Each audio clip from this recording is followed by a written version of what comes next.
बच्चों हम लोग डेरिवेशन ऑफ फार्मूला कर रहे थे, ठीक है।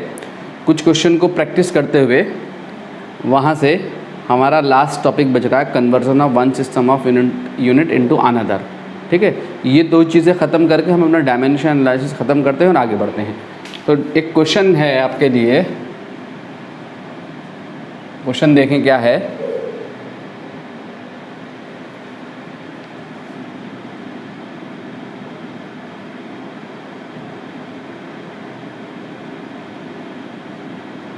देखें क्वेश्चन क्या है कि Reynold number N R which is a dimensionless quantity, Reynold number N R जो कि डायमेंशनलेस क्वांटिटी है, determines the condition of laminar flow of a viscous liquid through a pipe, ठीक है। ये एक्सप्रेशन जो हम ड्राइव करने जा रहे हैं ये हमने चैप्टर नंबर 7, 8, 9 चैप्टर नंबर 10 में पढ़ना है जाकर, नहीं चैप्टर नंबर 9 में पढ़ना है, ठीक है। सेकंड बुक का second chapter, NCERT second book second chapter क्या है। Reynold number N R a dimensionless quantity determines the condition of laminar flow of a viscous liquid through a pipe. ये जो रेनॉल्ड नंबर है N R is a function of मतलब depend करता है density of the liquid. किसी pipe के through जो liquid flow कर रहा है वो लिक्विड का फ्लो लैमिनर फ्लो होगा या टर्बुलेंट फ्लो होगा, ये रेनॉल्ड नंबर बताता है। ये सिंपली एक डायमेंशनलेस क्वांटिटी होती है। ये रेनॉल्ड नंबर किन किन बातों पे डिपेंड करता है, कह रहा है डेंसिटी ऑफ द लिक्विड पर, इट्स एवरेज स्पीड v पर, पाइप में जो लिक्विड फ्लो कर रहा है उसकी एवरेज स्पीड पर, एंड कोफिशिएंट ऑफ विस्कोसिटी पर, जो लिक्विड के कोफिशिएंट ऑफ विस्कोसिटी है ईटा, उस पर डिपेंड करता है। कोफिशिएंट ऑफ विस्कोसिटी क्या चीज़ होती है इसको भूल जाना है, हमें ध्यान देना है किन किन क्वांटिटी पे डिपेंड करता है, हमें रिलेशन ड्राइव करना है। Given that N R is also directly proportional to D, ठीक है। ये आपको गिवन है, given that N R is also directly proportional to D, capital D. Capital D क्या चीज़ है, द डायामीटर ऑफ पाइप। ये रेनॉल्ड नंबर का डायामीटर से रिलेशन क्यों गिवन है मैं अभी आपको समझाता हूँ। Show from dimensional consideration that N R is directly proportional to rho V D upon ईटा, हमें ये शो करना है। तो इसको प्रूव करने के लिए अगर मैं इसको प्रूव करना स्टार्ट करूं तो रेनॉल्ड नंबर जो डिपेंड कर रहा है वो डिपेंड कर रहा है किस बात के ऊपर, किस बात के ऊपर, density of the liquid. Let Reynold number का फॉर्मूला ऐसा है कि उसमें लिक्विड की डेंसिटी जो है उसका डायमेंशन ए है, स्पीड ऑफ द लिक्विड जो पाइप में लिक्विड फ्लो कर रहा है उसकी स्पीड की डायमेंशन बी है, v का डायमेंशन बी है, और कोफिशिएंट ऑफ विस्कोसिटी का डायमेंशन सी है। और आपको फोर्थ रिलेशन गिवन है कि given that N R is also directly proportional to D, तो directly proportional to D relation ये होता है। इसका डायमेंशन हमें गिवन है डायामीटर का, ठीक है। डायमीटर का डायमेंशन गिवन है, डायरेक्टली प्रोपोर्शनल रिलेशन का मतलब 1। अगर ये गिवन नहीं होता, ये गिवन नहीं होता तो हमारे पास एक और अननोन आ जाता डी, ठीक है। जब एक और अननोन आ जाता और हम ये सारे लेफ्ट हैंड साइड और राइट हैंड साइड का डायमेंशन लिखकर बच्चों, और जब राइट हैंड साइड का डायमेंशन mlt के टर्म में आता, लेफ्ट हैंड साइड का डायमेंशन राइट हैंड साइड का डायमेंशन भी ml और t के टर्म में ही आता, तो जब हम दोनों डायमेंशंस को इक्वेट करा रहे होते तो m की डायमेंशन बोथ साइड से इक्वेट होती, l की डायमेंशंस इक्वेट होती और टाइम की डायमेंशंस इक्वेट होती। तो कितनी इक्वेशंस मिलती हमें, 3 इक्वेशंस मिलती। और जब 3 इक्वेशंस मिलती तो 3 इक्वेशन से हम कितने अननोन फाइंड कर सकते हैं, ओनली 3 अननोन फाइंड कर सकते हैं, ठीक है। 4 अननोन को फाइंड करने के लिए हमें 4 इक्वेशंस चाहिए होती हैं। 3 इक्वेशंस 3 अननोन को निकाल के देंगी। क्लियर है बच्चों। तो यहाँ पे जब भी क्वांटिटी, ध्यान रखें मेरी बात को, जब भी क्वांटिटी 4 क्वांटिटीज़ के ऊपर डिपेंड कर रही होगी, जब भी किसी फार्मूले में 4 क्वांटिटीज़ आ रही होंगी और 4 क्वांटिटीज़ को आपने फार्मूला ड्राइव कर रहा, कोई भी क्वांटिटी 4 क्वांटिटी के ऊपर डिपेंड कर रही होगी, ठीक है।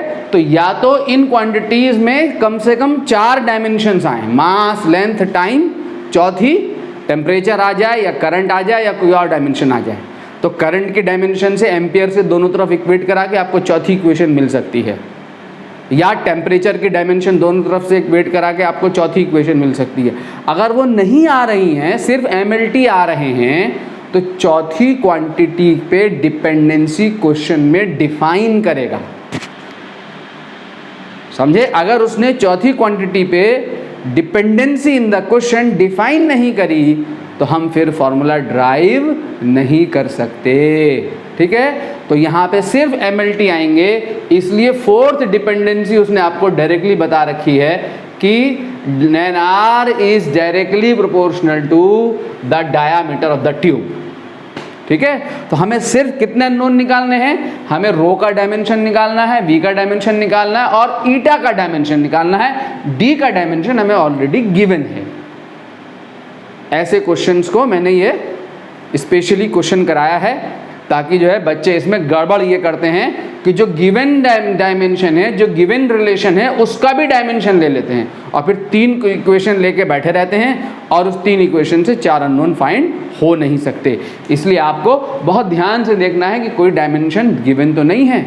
अगर 4 क्वांटिटी पे डिपेंड कर रहा है फॉर्मूला, या तो 4 डायमेंशन होनी चाहिए क्वेश्चंस में, मास, लेंथ, टाइम, और चौथी कोई और, या फिर अगर 3 है तो चौथी डिपेंडेंसी दी हुई होगी। ऑलराइट, तो यहाँ पे मैं कॉन्स्टेंट ऑफ प्रोपोर्शनैलिटी लेके आ जाता हूँ। कॉन्स्टेंट ऑफ प्रोपोर्शनैलिटी जो है वो क्या है? K है। तो rho to the power A, V to the power B और ईटा C एंड D। ठीक है, अब ये क्या है? डेंसिटी। इक्वेशन 1, डेंसिटी क्या होती है? Mass upon volume. तो डेंसिटी का डायमेंशन फार्मूला अगर देखें, mass upon volume, mass upon volume, mass का m, वॉल्यूम का L3। तो डेंसिटी का डायमेंशन फार्मूला यहाँ पे मैं यूज़ कर लूँगा ml टू द पावर -3। ठीक है, और वेलोसिटी का आपको पता है LT - 1, ये है coefficient of viscosity. Coefficient of viscosity का डायमेंशन फार्मूला आप याद रखें m L - 1 T - 1। ठीक है, इसको याद कर लें, coefficient of viscosity ml - 1 T - 1। Most of the time ये आपका डेरिवेशन ऑफ फार्मूले में, फार्मूले की करेक्टनेस को चेक करने में, फार्मूला ड्राइव करने में कोफिशिएंट ऑफ विस्कोसिटी बार बार आता रहता है। इसलिए आप लोग इसको याद ज़रूर कर लें कि कोफिशिएंट ऑफ विस्कोसिटी का डायमेंशनल फार्मूला जो है वो क्या है? ml - 1 T - 1। ठीक है, डायमीटर ऑफ द ट्यूब आपको पता है L। अब ये सब चीज़ें मैं यहाँ रख दूँ तो ये क्या चीज़ है? Reynold number, which is a dimensionless quantity. Dimensionless quantity means इस लेफ्ट हैंड साइड का डायमेंशन फार्मूला कितना हो गया? m0 L0 T0। ये रेनॉल्ड नंबर हो गया, इज इक्वल टू, ये डायमेंशनलेस कांस्टेंट होता है, आप जानते हैं, इसका कोई डायमेंशन फार्मूला नहीं। डेंसिटी कितनी होगी? ml - 3, ml - 3 की डायमेंशन A। ठीक है, और स्पीड इज LT - 1 की डायमेंशन B, और coefficient of viscosity is ml - 1 T - 1 का dimension C and the diameter is L। ठीक है, इसका डायमेंशन 1 गिवन है, प्रोपोर्शनल रिलेशन गिवन है। तो m0 L0 T0। ठीक है, m को इकट्ठा करो, m की यहाँ से पावर कितनी आई? A, यहाँ से कितनी आई? C। तो A + C, बेस सेम हो तो पावर ऐड हो जाती हैं। ठीक है, L को इकट्ठा करो, यहाँ पे भी कितनी है? -3A, यहाँ पे है -3A, यहाँ पे कितनी है बच्चों? यहाँ पे कितनी है? +B, यहाँ पे आपका +B है। ठीक है, यहाँ पे कितना है? -C। ठीक है, यहाँ पे -C, और यहाँ से कितना है? 1 + 1। ठीक, अब T का डायमेंशन इकट्ठा करो एक जगह पर। ठीक है, यहाँ पे कितना है? T का डायमेंशन कितना है बच्चों? -B, यहाँ पे कितना है? यहाँ पे -C। ठीक है, दैट्स ऑल, और तो कहीं नहीं है। T सिर्फ 2 जगह पर है। ठीक है, ये आपका डायमेंशन आ गया। ठीक, तो ये डायमेंशन लेस है left hand side, Reynold number. तो राइट हैंड साइड भी क्या होना चाहिए? डायमेंशन लेस होना चाहिए। क्लियर? तो इसका मतलब लेफ्ट हैंड साइड का डायमेंशन कितनी है? 0। तो राइट हैंड साइड की भी कितनी होनी चाहिए? 0। तो A + C क्या होना चाहिए? 0। तो दोनों तरफ के डायमेंशंस को इक्वेट करा दो। तो पहली इक्वेशन क्या हो गई? A + C = 0। इक्वेशन 1 आ गई। ठीक है, यहाँ पे लेंथ का डायमेंशन कितना है? 0। यहाँ भी कितनी होनी चाहिए? 0। तो यहाँ से कितना आ गया dimension? -3A + B - C +1, -3A plus B minus C plus 1 is equal to 0, equation 2 आ गई। ठीक है, और यहाँ से कितना है minus B minus C 0, time का डायमेंशन 0 तो यहाँ भी 0 होना चाहिए, तो minus B minus C is equal to 0, minus B minus C is equal to 0, equation number 3 आ गई। ठीक है, तो ये पहली इक्वेशन किस में है, ए और सी में है, तो मैं 2 और 3 इक्वेशन से ए और सी में इक्वेशन को ऑब्टेन कर लूँ। कैसे ऑब्टेन कर लूँ, बी को एलिमिनेट करके। तो देखो बी डायरेक्टली एलिमिनेट हो रहा है, अगर मैं इक्वेशन 2 और इक्वेशन 3 को ऐड कर दूँ तो बी एलिमिनेट हो जाएगा डायरेक्टली। ठीक है, तो मैं यहाँ क्या कर रहा हूँ, इक्वेशन क्या कर दिया मैंने, इक्वेशन 2 प्लस इक्वेशन 3, तो इन दोनों को प्लस करा तो b और b कैंसिल हो गए, यहाँ से क्या आया -3a और माइनस सी कितना हो गया -2c और प्लस 1 इज इक्वल टू 0। ठीक है, तो यहाँ से कितना आ गया 3a plus 2c is equal to 1, equation number हो गई 4। ठीक है, अब इस चौथी इक्वेशन को इक्वेशन 1 के साथ सॉल्व कर लो। ठीक है, चौथी इक्वेशन को इक्वेशन 1 के साथ कैसे सॉल्व कर रहा हूँ, c को एलिमिनेट कर लूँ। सपोज c कैसे एलिमिनेट होगा, यहाँ c कितना है 2, यहाँ कितना है 1, तो इस इक्वेशन को 2 से मल्टीप्लाई कर दूँ और माइनस कर दूँ।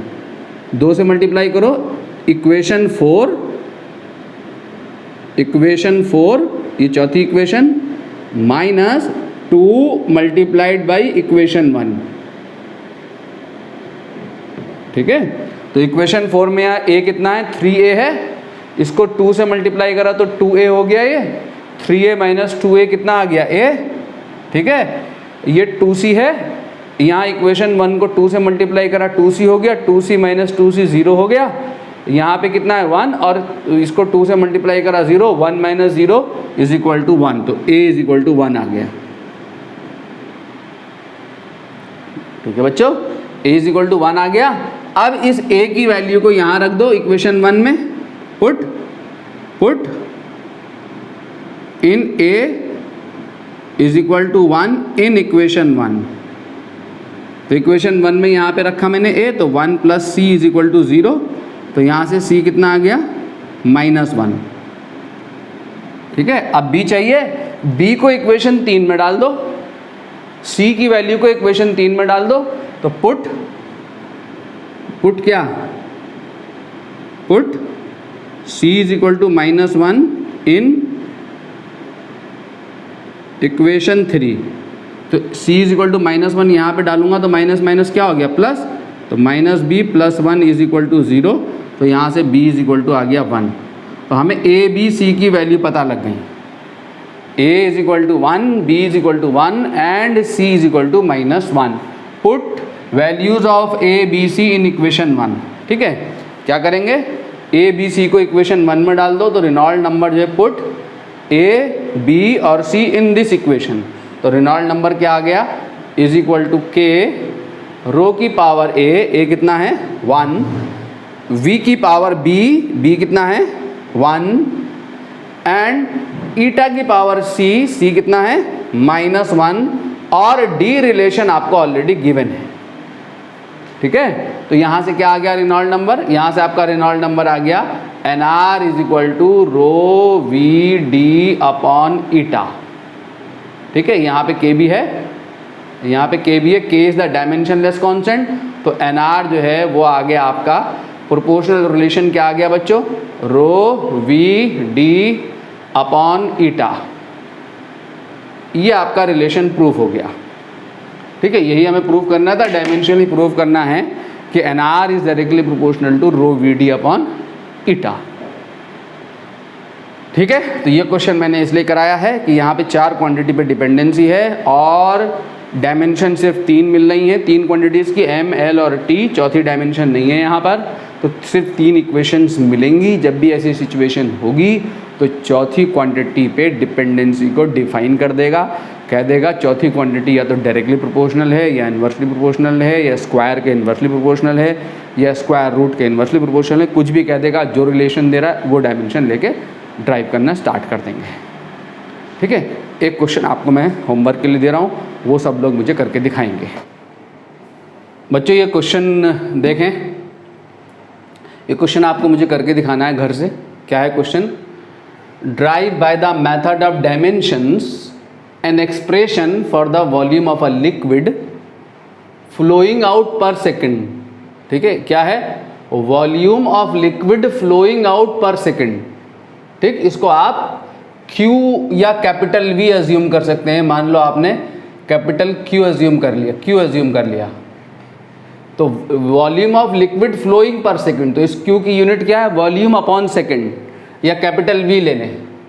कैपिटल V इज क्या? Volume per second. इसे कहते हैं rate of flow of liquid through a narrow pipe. तो इसकी यूनिट हो जाएगी वॉल्यूम अपॉन टाइम। ठीक है, इसका dimension formula volume upon time L³ upon T, तो L³ T-1। तो किस बात पर डिपेंड कर रहा है? किसी भी नैरो पाइप के थ्रू जो volume of the liquid flow कर रहा है थ्रू अ नैरो पाइप, तो volume of the liquid flowing through any cross section per second depend कर रहा है किस बात के ऊपर? The coefficient of viscosity of liquid के ऊपर। ठीक है, ट्यूब के रेडियस के ऊपर, पाइप के रेडियस के ऊपर, और प्रेशर ग्रेडियंट। प्रेशर ग्रेडियंट क्या है? Pressure upon length. इसका पूरा डायमेंशन एक साथ ले लेंगे, इसका A, इसका पावर B और P/L की पावर C। ठीक है, तो ध्यान दो, अगेन 4 क्वांटिटी है, 1 2 3 4, अगेन MLT आएगा। लेकिन उसने क्या किया यहाँ? उसने 2 क्वांटिटी को एक जगह समेट दिया है। एक जगह समेट के कैसे बता दिया है कि कह रहा है प्रेशर ग्रेडियंट पे डिपेंड कर रहा है, तो P/L का डायमेंशन C ले लेंगे, तो आपके 3 वेरिएबल इंट्रोड्यूस होंगे। ठीक है, P और L अलग अलग से नहीं दे रहा है। अगर अलग अलग करता तो चौथी क्वांटिटी पे डिपेंडेंसी देता। ठीक है, तो एक वेरिएबल, एक यहाँ से आएगा डायमेंशन, एक यहाँ से और एक यहाँ से, P/L की पावर C। तो A B C निकाल के आपने यहाँ पे रिलेशन ड्राइव करके लेके आना है। ये रिलेशन मुझे ड्राइव करके दिखाना है। क्लियर है? नाउ स्टार्ट करने जा रहे हैं हम conversion of one system of unit into another. तो देखें जरा, conversion of one system of unit into another.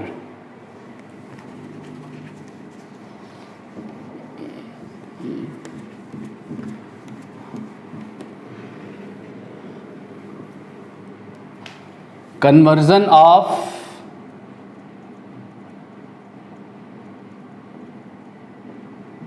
one system of unit into another। एक सिस्टम से दूसरे सिस्टम में हमने यूनिट को कन्वर्ट करना है।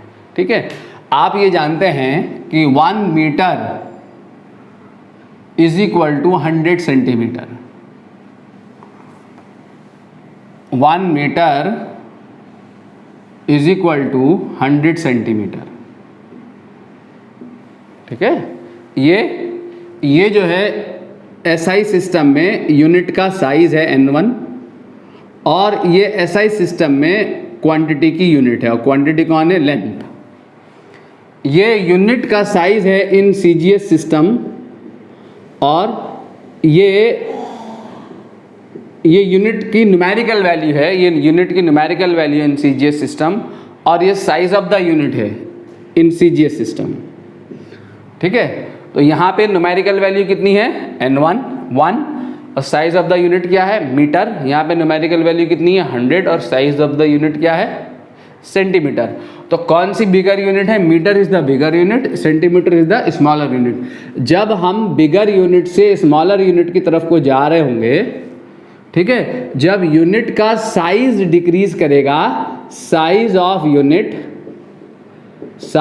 यूनिट डिक्रीजेस, तो क्या होगा? जो न्यूमेरिकल वैल्यू होगी, ये numerical value increases. Numerical value increases. जब भी हम यूनिट के साइज को छोटा कर रहे होंगे तो क्वांटिटी की जो न्यूमेरिकल वैल्यू होगी वो बढ़ रही होगी, और अगर यूनिट के साइज को बड़ा कर रहे होंगे तो न्यूमेरिकल वैल्यू जो होगी वो क्या होगी? घट रही होगी। तो अगर किसी सिस्टम में न्यूमेरिकल वैल्यू N1 है और size of the unit U1 है, और अनदर सिस्टम में अगर न्यूमेरिकल वैल्यू में कन्वर्ट करूं N2 है और size of the unit U2 है, तो ये दोनों आपस में क्या होंगे? इक्वल होंगे। ठीक है, अगर ये यूनिट का साइज स्मॉलर है और ये बिगर है, तो ये न्यूमेरिकल वैल्यू स्मॉल होगी। अगर ये बिगर साइज़ है और ये स्मॉल साइज़ है, बिगर यूनिट से स्मॉल यूनिट की तरफ को जाऊंगा तो न्यूमेरिकल वैल्यू बढ़ जाएगी। तो n2 जो है यहाँ से अगर मुझे दूसरे सिस्टम में न्यूमेरिकल वैल्यू निकालनी हो तो n2 इज इक्वल टू क्या आएगा, n1 into u1 upon u2, ये आएगा। ठीक है, मान लेते हैं सपोज, मान लेते हैं कि यूनिट में किसी भी क्वांटिटी की जो यूनिट है उसमें 3 क्वांटिटीज़ हैं, length, mass and time. Length, mass, time लेके चल रहा हूँ। तो यूनिट जो है पहले सिस्टम में जो यूनिट है वो ऐसी है कि उसमें मास की यूनिट m1 है, लेंथ की यूनिट l1 है और टाइम की यूनिट t1 है और इनकी डायमेंशंस हैं a, b एंड c। ठीक है, क्या है, a, b एंड c। और दूसरे सिस्टम में मास की यूनिट m2 है, डायमेंशन वही रहेगी, लेंथ की यूनिट l2 है, डायमेंशन वही रहेगी, टाइम की यूनिट t2 है, डायमेंशन वही रहेगी। क्योंकि एक उसी सिस्टम में एक उसी यूनिट को, उसी क्वांटिटी की यूनिट को दूसरे सिस्टम में लेके जा रहा हूं। अगर kg स्क्वायर, अगर किसी सिस्टम में kg स्क्वायर, मीटर स्क्वायर पर सेकंड क्यूब अगर किसी क्वांटिटी की यूनिट है, तो अगर मैं सिस्टम बदल दूं, kg की जगह ग्राम ले लूं, मीटर की जगह सेंटीमीटर ले लूं, टाइम की जगह सेकंड ले लूं, तो ये डायमेंशन नहीं बदलेंगी। क्या बदल रहा, ओनली यूनिट बदल रही है। तो हमने क्या कन्वर्ट किया, यूनिट। तो m1 यहाँ kg है, l1 यहाँ मीटर है, t1 यहाँ सेकंड है, m2 यहाँ ग्राम है, l2 यहाँ सेंटीमीटर है, t2 यहाँ सेकंड है, बट डायमेंशन सेम होगी। ठीक है, क्वांटिटीज की डायमेंशन नहीं बदलेंगी, यूनिट्स बदल जाएंगी। तो अगर मैं यहाँ पर बच्चों, यहाँ पर u1 और u2 पुट कर दूँ, यहाँ u1 और u2 पुट कर दूँ, तो n2 इज इक्वल टू क्या आ जाएगा, n1, u1 क्या लिया मैंने, m1 l1 की पावर b एंड t1 की पावर c, और u2 क्या हुआ, m2 की पावर a, l2 की पावर b, t2 की पावर c। तो n2 is equal to m1 upon m2 की power a, L1 upon L2 की पावर b और T1 अपॉन T2 की पावर c। ये हमारे पास फॉर्मूला होगा। इस फॉर्मूले का यूज़ करके हम डायमेंशन एनालिसिस से एक सिस्टम से दूसरे सिस्टम में यूनिट को कन्वर्ट कर रहे होंगे। ठीक है, तो अब हमें क्या करना है, अगर यहाँ पर यूनिट में एक और है, एम्पियर है, एम्पियर भी है मान लो, या टेम्परेचर है, केल्विन, यहाँ पे केल्विन है, यहाँ पे कोई और सिस्टम में टेम्परेचर को किसी और सिस्टम में लेके चला गया, तो एक और आ जाएगा यहाँ k1 अपॉन k2 की पावर d। ठीक है, एक टर्म और आ जाएगा। अगर 4 क्वांटिटीज़ हैं, किसी भी फिजिकल क्वांटिटी की यूनिट्स में अगर 4 बेसिक क्वांटिटीज़ हैं, तो कन्वर्जन के फॉर्मूले में वो चौथा रिलेशन भी आ जाएगा। अगर करंट है तो a1 अपॉन a2 की पावर d, चौथा रिलेशन भी आ जाएगा। जनरली MLT के टर्म में मिलता है हमें, तो हमें ये यहीं 3 तक मैं रह रहा हूँ। ठीक है, 3 तक बात कर रहा हूँ। जैसे क्वेश्चंस को हम करते हैं यहाँ पर, ये याद रखें, n2 is equal to n1, ये पहले सिस्टम में न्यूमेरिकल वैल्यू है यूनिट की, m1 l1 t1 पहले सिस्टम में यूनिट के साइज हैं m1 l1 t1, ये दूसरे सिस्टम में n2 जो हमें निकालनी है न्यूमेरिकल वैल्यू वो है, और m2 l2 t2 दूसरे सिस्टम में यूनिट के साइजेस हैं। ठीक, तो जैसे सबसे पहला क्वेश्चन है कन्वर्ट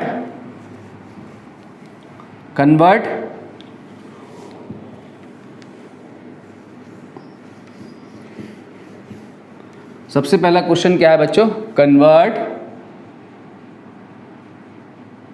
1 न्यूटन इंटू अर्ग। न्यूटन जो है is the SI unit of force and अर्ग, कन्वर्ट 1 न्यूटन इंटू डाइन। अर्ग गलत लिख दिया मैंने, अर्ग एनर्जी की यूनिट है। तो newton is the SI unit of force और dyne is the CGS unit of force. तो मैंने न्यूटन को डाइन में कन्वर्ट करना है, तो सबसे पहले मैं डायमेंशन फार्मूला ऑफ फोर्स लिख दूं। तो dimension of formula of force जो है वो क्या है, फोर्स का डायमेंशन फार्मूला जो होता है वो कितना होता है, mLT-2 kg मीटर पर सेकंड स्क्वायर। तो A कितना है यहाँ 1, B कितना है यहाँ 1 और C कितना है यहाँ -2। तो मुझे SI सिस्टम में SI और CGS, ठीक है, SI सिस्टम और CGS सिस्टम, मैंने SI सिस्टम से CGS सिस्टम में कन्वर्ट करना है। तो जो न्यूमेरिकल वैल्यू मुझे गिवन है वो कितनी गिवन है, 1, ठीक है। और 1 न्यूटन कितना होता है, 1 न्यूटन इज इक्वल टू कितना होता है, 1 न्यूटन मीन्स 1 kg मीटर पर सेकंड स्क्वायर, ये होता है ना। तो और m1 कितना गिवन है मुझे, 1 kg, ठीक है। L1 कितना गिवन है SI सिस्टम में, 1 मीटर, और T1 कितना गिवन है मुझे, 1 सेकंड, ठीक है। CGS सिस्टम में मुझे जाना है, डाइन क्या होता है, डाइन ग्राम सेंटीमीटर पर सेकंड स्क्वायर। तो N2 मुझे फाइंड करना है यहाँ न्यूमेरिकल वैल्यू CGS सिस्टम में। M1 कितना है यहाँ पर, सॉरी M2 कितना है यहाँ, ग्राम, ठीक है। L2 कितना है यहाँ, सेंटीमीटर, और T2 कितना है यहाँ, सेकंड, ठीक है। ग्राम डाइन का मतलब है, डाइन मतलब क्या होता है, ग्राम सेंटीमीटर पर सेकंड स्क्वायर, और न्यूटन मतलब क्या है, kg मीटर पर सेकंड स्क्वायर। तो kg को मीटर में, kg को ग्राम में, मीटर को सेंटीमीटर में, और सेकंड को सेकंड में रहने देना है, ठीक है। तो यहाँ से क्या करूँगा मैं, यहाँ से कन्वर्ट करना स्टार्ट करूँ तो फॉर्मूला लिखूँगा सबसे पहले, N2 is equal to N1, M1 upon M2 to the power A, L1 upon L to the power B, and T1 upon T to the power C। Stepping देख लें, ऐसे ही करके दिखाना होगा, ठीक है। तो N2 न्यूमेरिकल वैल्यू क्या है गिवन मुझे, जो गिवन है सिस्टम में 1, जो भी न्यूमेरिकल वैल्यू गिवन होगी वो यहाँ रख देंगे, कुछ भी गिवन हो सकती है। M1 कितना है, 1 kg, M2 कितना है, 1 ग्राम, का डायमेंशन A कितना है, 1, और L1 कितना है, 1 मीटर, L2 कितना है, 1 सेंटीमीटर, की डायमेंशन B कितना है, 1, और T1 कितना है, 1 सेकंड, और T2 कितना है, ये भी 1 सेकंड, की डायमेंशन C कितना है, -2, ठीक है। तो यहाँ से आपका कन्वर्जन हो गया, क्या आया कन्वर्जन, तो यहाँ से 1 kg को आप क्या लिख देंगे, 1000 ग्राम, ऊपर नीचे यूनिट को सेम करें, kg है, ग्राम है, kg को ग्राम वाली यूनिट तभी कैंसिलेशन होगा, 1 इंटू 1000 मतलब 10 to the power gram upon 1 gram, ये डायमेंशन 1। 1 मीटर में कितने सेंटीमीटर होते हैं, 100 सेंटीमीटर, 100 सेंटीमीटर का मतलब 10 to the power 2 centimetre upon 1 centimetre की डायमेंशन, और 1/1 ये कैंसिल हो गया, 1 आ गया, ठीक है। Gram gram cancel, centimetre centimetre cancel, तो N2 जो है वो कितना आ गया, 10 टू द पावर 5 आ गया। तो दूसरे सिस्टम में जो न्यूमेरिकल वैल्यू है 10 टू द पावर 5 है, therefore 1 newton is equal to कितना आ गया आपका, 10 टू द पावर 5 डाइन।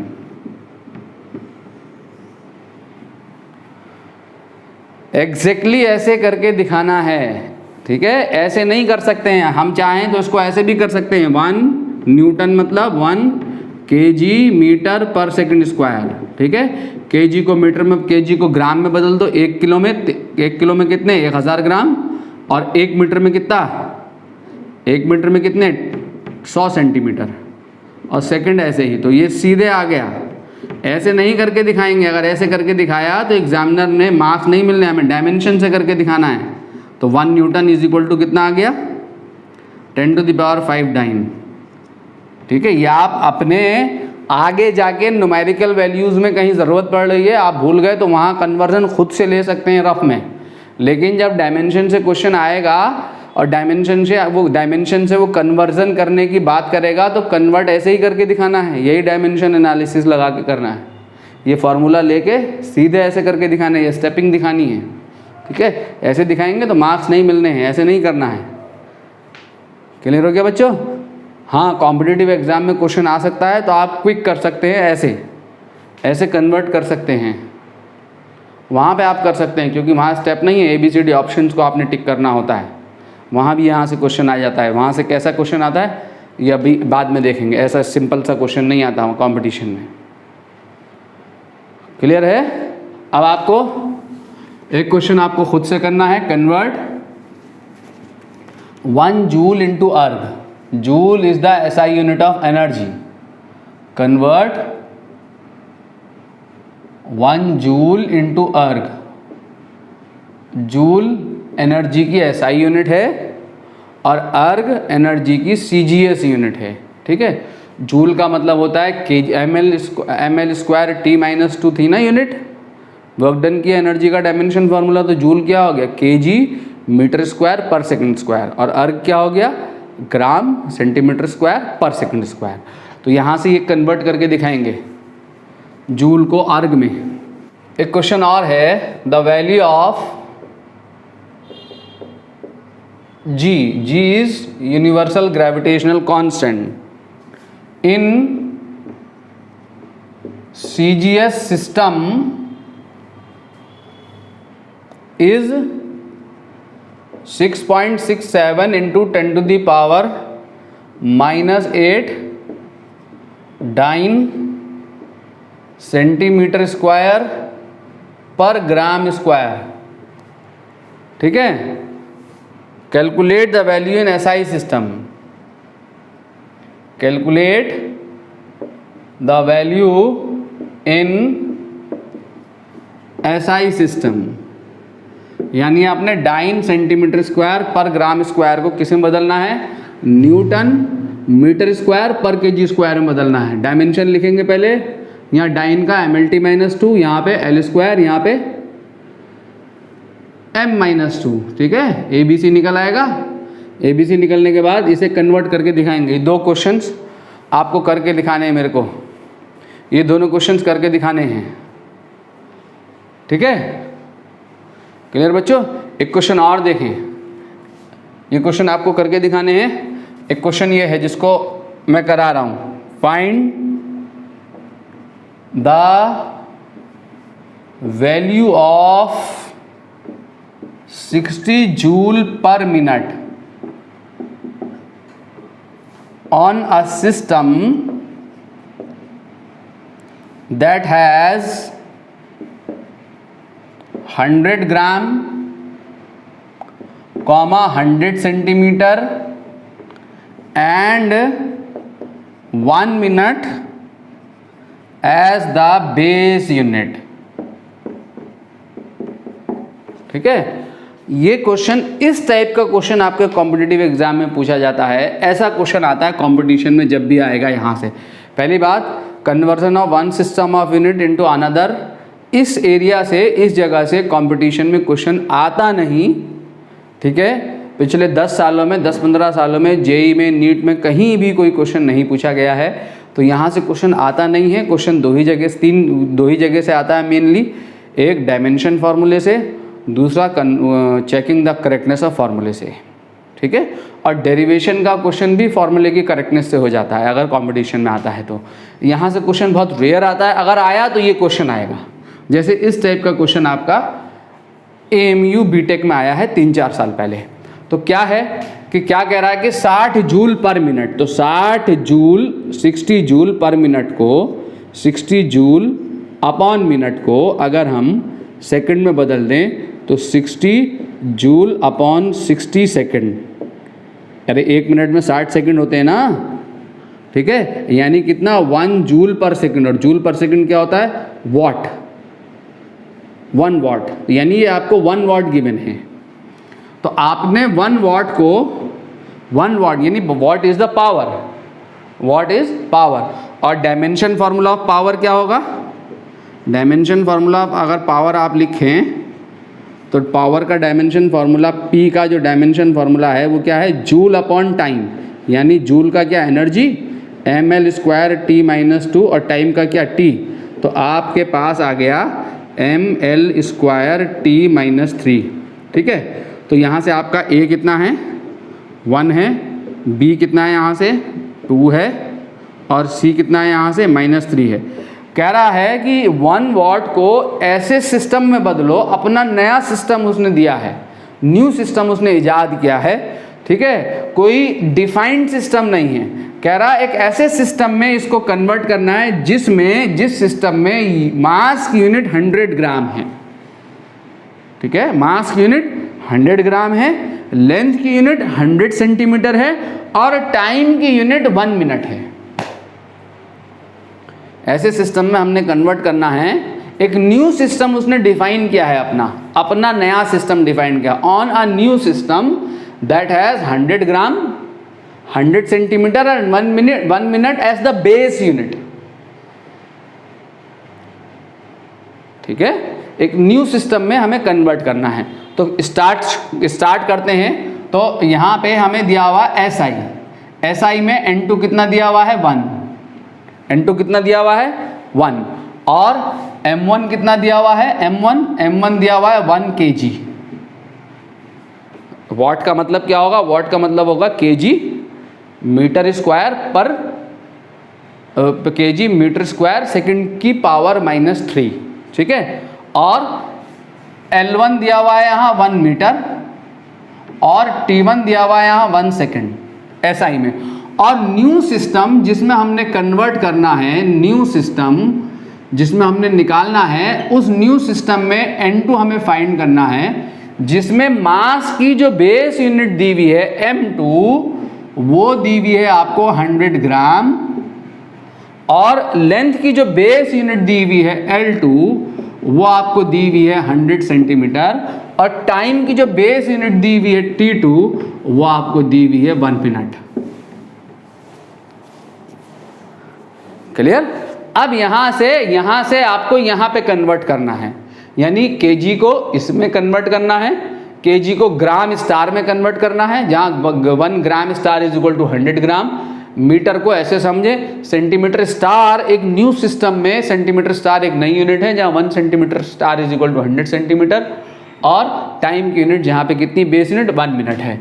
तो यहां से कन्वर्ट करने के लिए N2 इज इक्वल टू क्या हो जाएगा, N1 into M1 upon M2 का dimension A, L1 upon L2 का डायमेंशन B, और T1 अपॉन T2 का डायमेंशन C।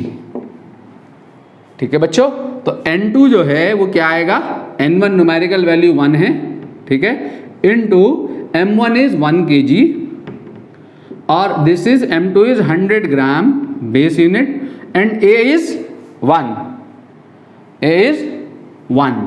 और L1 is 1 metre, L2 is 100 centimetre, and B is 2। ठीक है, और T1 is 1 second, and T2 is 1 minute, and C is -3।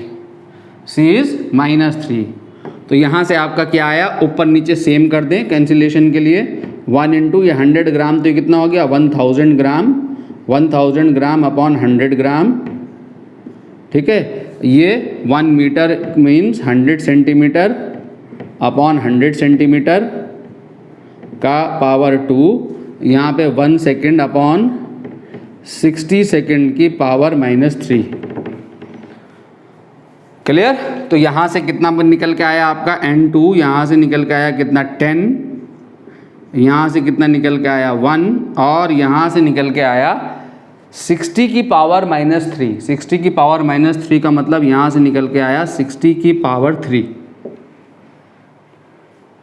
ठीक है, तो 6 कितना हो गया 36, 10 की पावर 3, 10 की पावर 4, यानी 3.6 इंटू 10 टू दी पावर 5।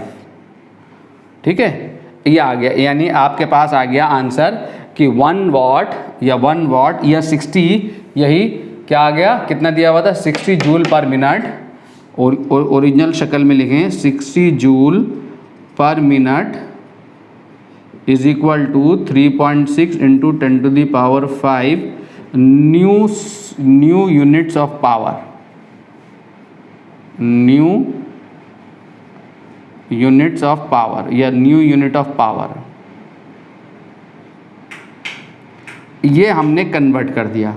तो नए सिस्टम में पावर की जो 60 जूल पर मिनट जो है वो कितना होगा 3.6 into 10 to the power 5। Clear है? ठीक है बच्चों, अगली क्लास में यहाँ से आगे चलेंगे। ठीक है, या एक क्वेश्चन आप देख सकते हैं, एक क्वेश्चन मैं आपको और घर के लिए दे सकता हूँ। क्या है क्वेश्चन, देखें ज़रा, एक क्वेश्चन आप मुझे करके दिखाएंगे।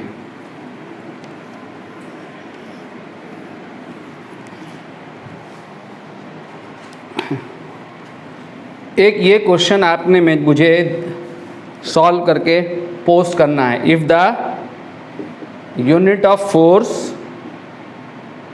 Is 1 kilo Newton, kilo means 10⁻³ Newton, 1000 Newton, comma unit of length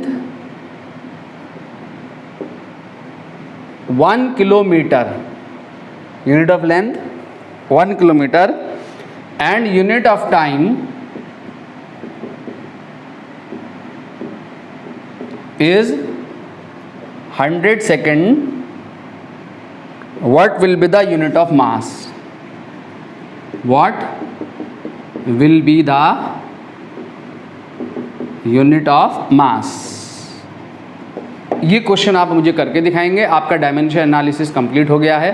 ठीक है, अगले लेक्चर में हम सिग्निफिकेंट फिगर, राउंडिंग ऑफ और algebraic operation with significant figure and then error analysis start करेंगे। ठीक है, उसके बाद मेजरमेंट, उसके बाद इंस्ट्रूमेंट में आपका मैंने वर्नियर कैलिपर्स आपको पढ़ा दिया है, स्क्रू गॉज बच रहा है, उसके बाद स्क्रू गॉज कर रहे हैं। ठीक है, ओके देन बच्चों।